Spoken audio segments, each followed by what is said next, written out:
Hey subscribers, today's going to be a bit of a different video. Today we're going to be going over some of the ways in which different religions around the world are reflected in Ninjago. Keep in mind this video is not about what religion is in Ninjago, because Ninjago is a fantasy show, as you guys probably know if you know anything about Ninjago whatsoever.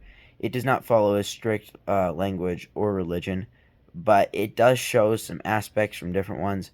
And yeah, that's what we're going to be going over in today's video. So I'm going to be showing you guys all the different religions that are kind of reflected in Ninjago. And some of them more so than others. But yeah, this one's going to be super fun and also just going to go into more of Ninjago lore. And I hope you guys enjoy this different type of video. So first of all, guys, we are going to be going over Buddhism and also its way in Ninjago. So the main part, or the main figure, or the main person that kind of reflects the Buddha in Ninjago is obviously Sensei Wu. He represents a wise mentor figure and also represents self-discipline, meditation, and the pursuit of harmony. And he's also like he's the non-evil version of the two brothers, which kind of shows him as a fighter against good and evil. But also the way he teaches other people and people follow in his footsteps, similar to how the first Finjitsu master is reflected. That's kind of just a way that Ninjago is showing Buddhism ideals in the show.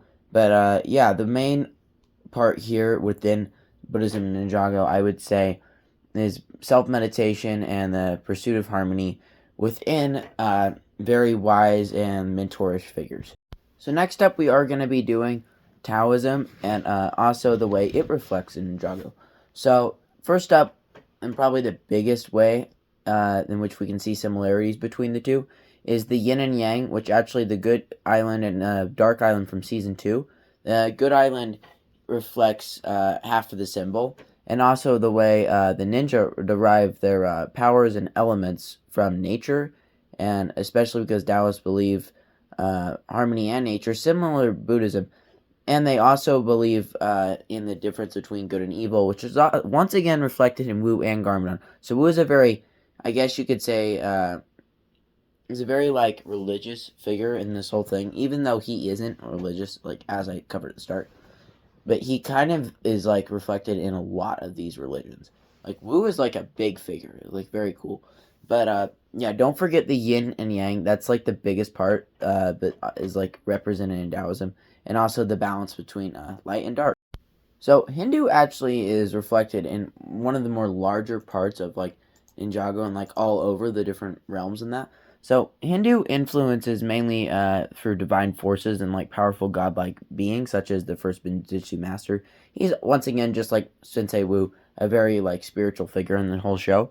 But the existence of different realms is kind of parallel the Hindu cosmology, where we can see where nothing can really ever be created or destroyed. People are just reincarnated, which we can also see in the divine weapons, like the golden weapons, and also the Oni and Dragon duality, similar to Hindu stories of creation and destruction, similar to Taoism and Buddhism. So yeah, the creation, destruction, yin yang, dark evil, no, not dark evil, dark good, are all kind of shown in a lot of these religions, which is actually crazy. But I'd say the biggest part that's reflected in Hinduism is that nobody ever dies in Ninjago. They just go to the departed realm. So basically, Hinduism has similar beliefs where you're just reincarnated and stuff.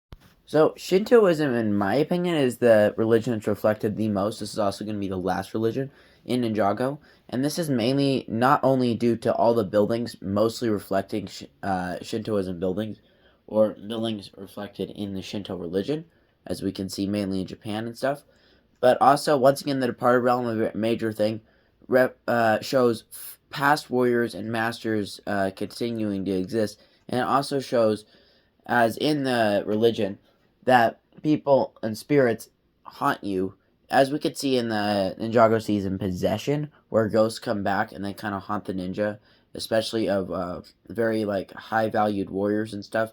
And then the spirits or kami in the religion inhabit the world and influence the living, which we can definitely see in Possession, because Moro definitely did some stuff, although his origins are Somewhat known and somewhat unknown. Yeah, he's a strange figure, as we know in the show already. And lastly, Shintoism has a reverence for ancestral spirits and the mystical forces which we can residing specifically in nature. And as we know, a lot of different figures and important people, once again, the departed realm plays a big part of this, come back. We know about Garmadon especially, like his spirit came back so many different times.